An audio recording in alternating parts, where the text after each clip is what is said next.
Okay, the next thing what we are going to do is, because your drum bass sound or your overheads in this case, right, the whole sounds, they are dry.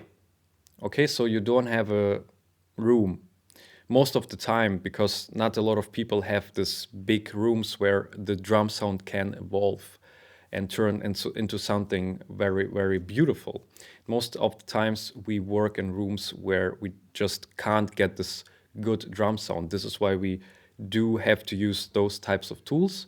So the next thing is your overheads, they go into the drum bass, right? And the drum bass right now is, as I said, it's very, very dry as your room sounds. And then this goes to the reverb. So we send the same signal, important to understand, we send the same signal into a reverb. Reverb is as well on another FX channel. And what we do is basically the same. We of course have to import a reverb plugin. This is what I have. Again, here, don't like think, oh my god, reverb, I don't understand size, width, height, whatever, or like reflectivity, whatever the knobs mean. Okay, it doesn't matter here. You again go to your presets and choose the presets that you like, period. That's it. Next thing, you go and insert a compressor again, because you want to glue the signal, the reverb signal as well, a little bit.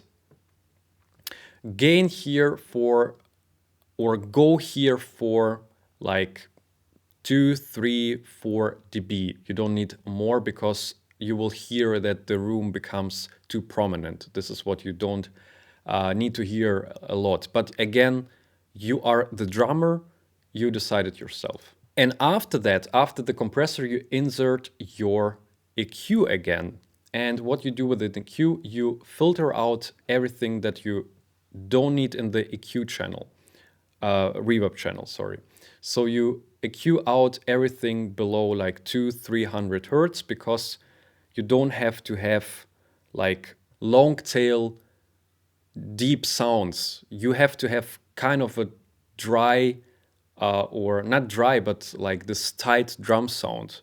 And if you place your kick and everything like into this reverb that has a lot of low end, this reverb will be so long in tail, and you will start to hear this low rumble all the time. You don't have to, have it in the recording, so you just filter it out.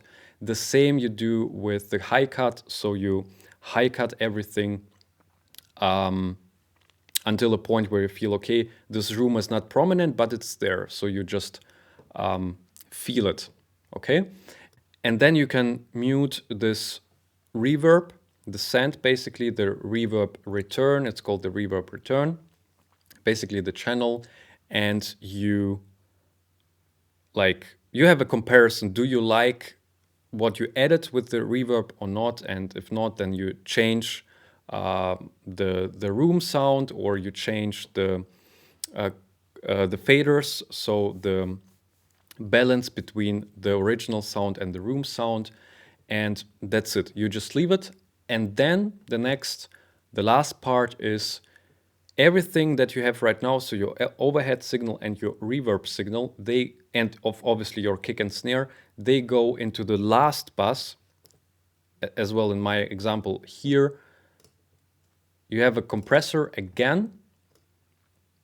Okay, I didn't use like presets here. I just used basic compression, not a lot of compression. It's important because it's the whole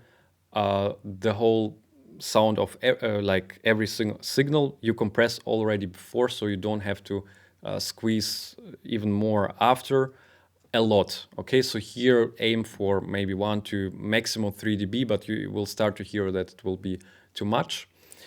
And then you can EQ actually. I didn't do it because the sound overall I EQ'd, okay, and we use the samples that are pretty good themselves. And the last FX is the limiter, And here the same thing, we have the threshold and we go into the negative. And when I play it, we will see that the limiter is taming the super high peaks super fast, because this is the limiter. What the limiter is doing, you see that the release time of the limiter is 10 milliseconds. It's basically nothing. It's almost what you can't hear. However, if you push the limiter too much, you will start to hear too much squeeze. So when I play it, you see it's acting until like -3, 4, and that's it. Not more, because when you start to go with the threshold even more, you will you will just hear that the whole drum sound is too squeezed. And this is what you, obviously as a drummer, you don't want. You want to have a punchy drum sound. So you want to keep the dynamics. This is important. And that's it. This is what the process would look like. You record your drums without paying a lot of attention, only to the overheads as well in the beginning. And you replace them with your replacement tool, drum replacement tool. You then use EQ, compression, additional reverb if your room is small and you want to have a space that you like, because most of the time reverbs come with different spaces. You can use a cathedral if you like, you can use a stage, whatever you feel is right for your session. And after it, when you combine all those sounds into the last bus, right, the last drum bus, the old bus, you just limit until a point that you feel that the dynamics are under control. And that's it. You bounce this and you have a much better recorded, just much better recorded sound for your YouTube videos. And that's it. You create a template and it works. And with time, you invest more time into learning how to record, like what mics you actually need, what mics work as well. Like you will find out how the room is reacting, because the topic itself is extremely complicated. And the what people think is, in the beginning, I mean, not, of course not everybody, but what I feel like, what I've heard from many people, they underestimate the whole process. So they feel like only because they have a mic and they have an instrument, they can start to create those amazing recordings. And this is like, I mean, do it, of course, but keep faith, basically. So it will really take you some time. And in this time, so meanwhile, you actually do super great with your samples, and you have have a great time, and you are satisfied with the end result. And especially you are not seeing the results only after like 3, 4, 5, 6 months, until a point you understand, okay, what you are actually doing there. You see the results after, if you do what I did here. So apply what I showed you here. It will take you maybe 1 week to learn of all of those things, and not like every day for 24 hours, of course. Just understand how the drum replacement tool works. Most of the time it's super simple, 3 knobs, that's it.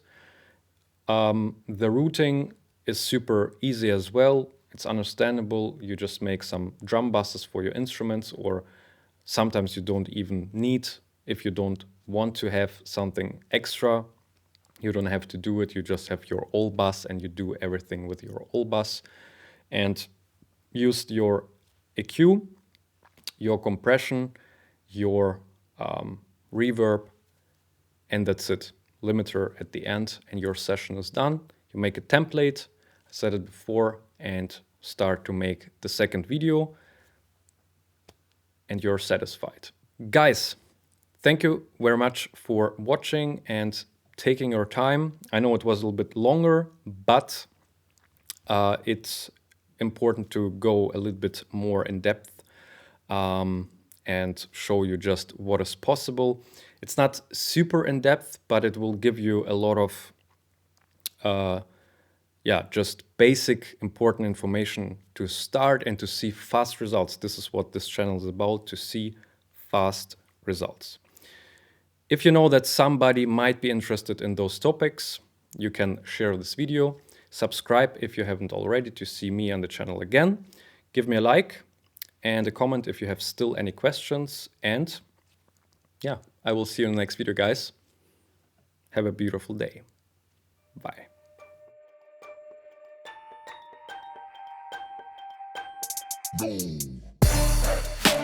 Swag on overload, boy. Swag on overload, boy. Swag on overload, boy.